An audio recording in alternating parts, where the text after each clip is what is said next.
Oh, hello. Hello there. And welcome to Artists Beyond the Grave, the show where we dive deep into the musty and dark catacombs of art history. As always, I'll be your host, Niles McMix, and I'll serve as your tugboat guide across the river Styx into the vast underworld of dead creators. Today's corpse in question is the unibrow suffragette, Frida Kahlo, as well as her many depictions of self, which include the aforementioned brow. We'll explore her favorite genre, the self-portrait, and how she pushed the medium, as well as the image of the woman, well past its contemporary limitations. With the colorful costumes and the alluring yet domineering brow, Frida dazzled the art scene with every one of her self-portraits, each challenging, complex, and worthy of deep consideration. However, we will mainly focus our attention upon her largest work, the 1939 oil painting, The Two Fridas. In its entirety, this double self-portrait of the artist is considered to be one of her most pivotal works, painted after her divorce from Diego Rivera. It is in this work that Kahlo demonstrates the often unacknowledged existence of the deconstructed, separate, and interpretable identity of archetypal woman in Mexican society. So, my sweet viewers, if you're drooling at the mouth for more information about this beautiful yet deceased artist, join me as I take my hand on this journey into the crypt of the dead artist.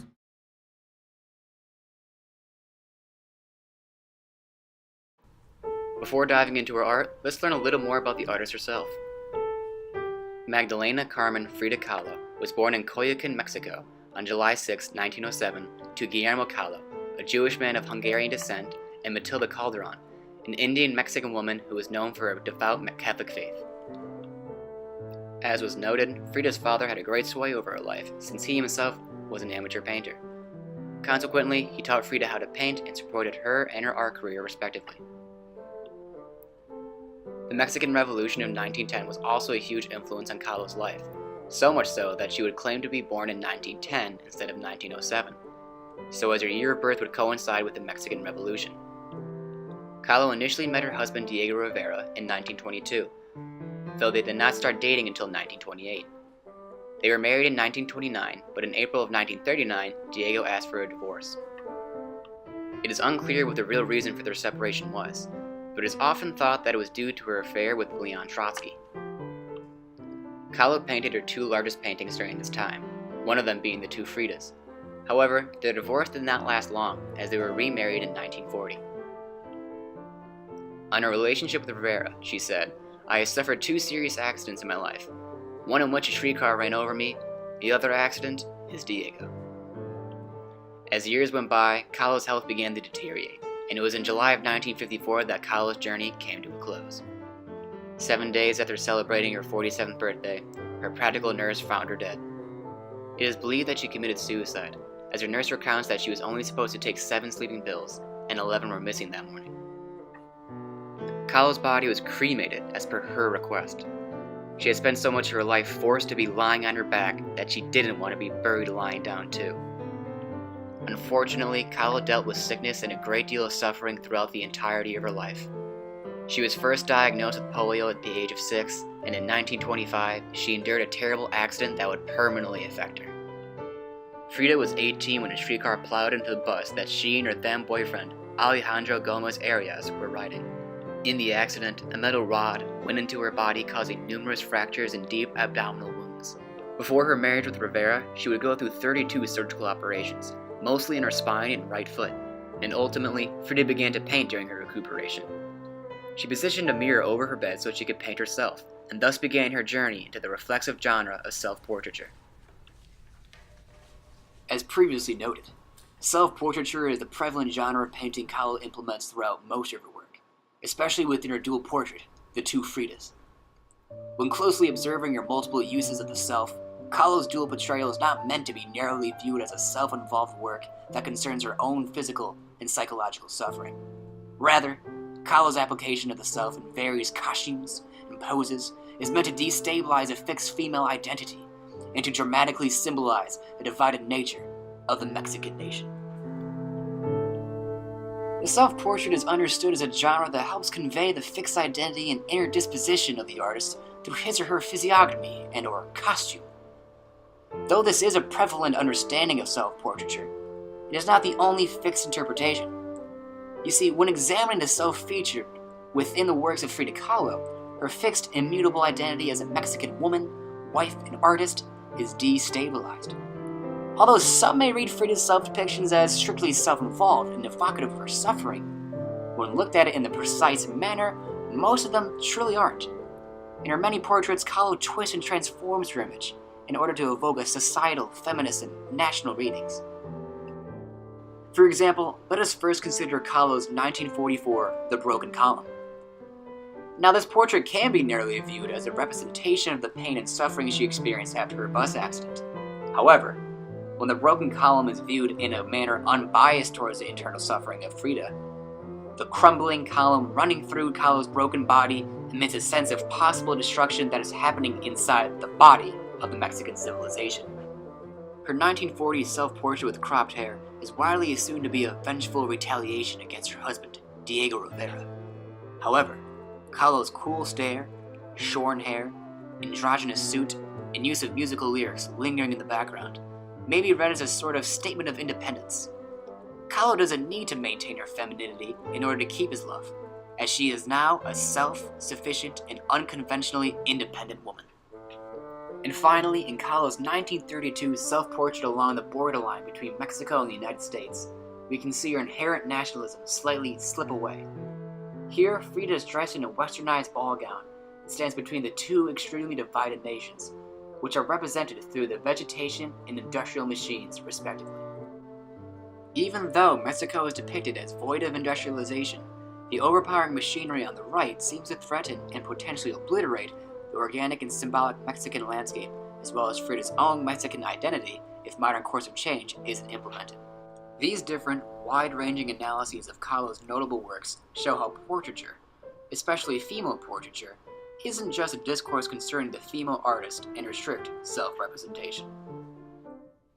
When examining Kahlo's large-scale oil painting, the frothy gray, blue, and white backdrop, which consequently composes an array of cloud-like forms, is the first of many surrealist features within the piece. As our eye is drawn to the center of the painting, two colorful figures, who drastically contrast, are seen sitting upon a green wicker bench. The women upon this backless seat are Kahlo's two distinct self-representations. The Frida on the left possesses a lighter complexion and is ornately clad in a white ivory Victorian dress akin to a wedding gown. Apart from the organically swirling ivory designs featured upon the bustier portion of the dress, part of this Frida's chest is revealed. Though we do not see her breast, a subsection of her heart and its inner ventricles are exposed. Besides her open heart, thick red veins run up and down Frida's neck and seemingly make their way down near her waist and forearms. Additionally, this sitting Frida lightly grasps metal forceps, which squeeze the end of the long, dripping vein. The leftover blood that has leaked from this vessel is seen in dark red puddles, which stain the bottom portion of the white dress. The other Kahlo, who is seen sitting upright on the right-hand side of the bench, sports a darker skin tone in a different costume. Here, this representation of Frida dons a brightly colored Tijuana dress. Additionally, a beating heart and veins are present with this overtly Mexican depiction of Frida. Here, the sets of veins wrap themselves around Frida's arm and down towards her hand, where she holds a tiny circular portrait with her index finger and thumb. This sepia-colored painting is of her then ex-husband, Diego Rivera, as a young child. Even though these two portrayals of Kahlo vary in certain physical aspects, both these figures are literally and figuratively interconnected with one another. For example, both share a similar hairdo, confrontational stare, thick monobrow, and a decoratively made-up face. Most importantly, these two variations of Kahlo are joined by their tight grasps and are symbiotically connected through the veins that run through the spaces of surrealistic gray and white clouded air. When bringing these two complex and diversified versions of Kahlo into question, a lot of speculation is often made. Critics have widely deemed the work to be a symbolic commentary in regard to the pain and wounds left over from her divorce from Rivera, which have been covered by the captivating Tijuana dress the right Frida wears. However, despite popular understanding, the overarching duality of the two self-representations could be understood as Kahlo's attempt to portray two notions of feminine Mexicanidad, which is best known as the nationalist ideology of Mexicanness. These two nationalist Mexican female identities can be seen in the figures themselves. The Frida on the left can be understood as the Criolla, or woman of European descent born in Mexico. Her skin is light and her clothes are overtly formal, restricted and unmistakably bourgeois. The Frida on the right's costuming also helps construe her national identity. Her skin is a darker shade and the ancient Tehuana dress she sports recalls the rich, colorful culture of the indigenous past.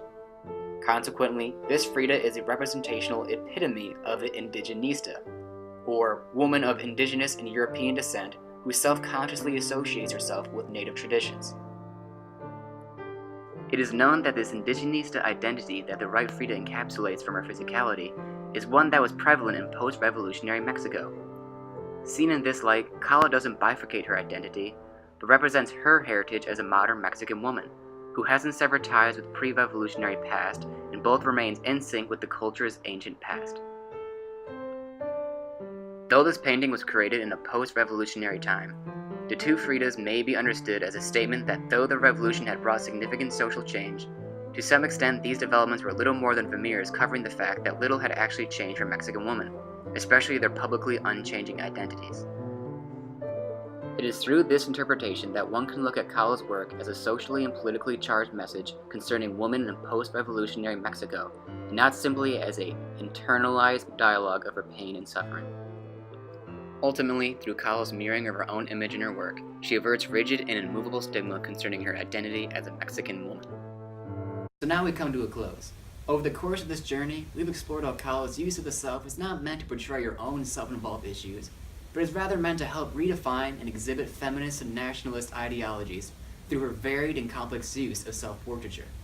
Kahlo also challenges and destabilizes the notion of a fixed female identity, showing that the dramatic and consistent depiction of self can also symbolize the body of the Mexican nation and the oppressed female identity that lurks within it.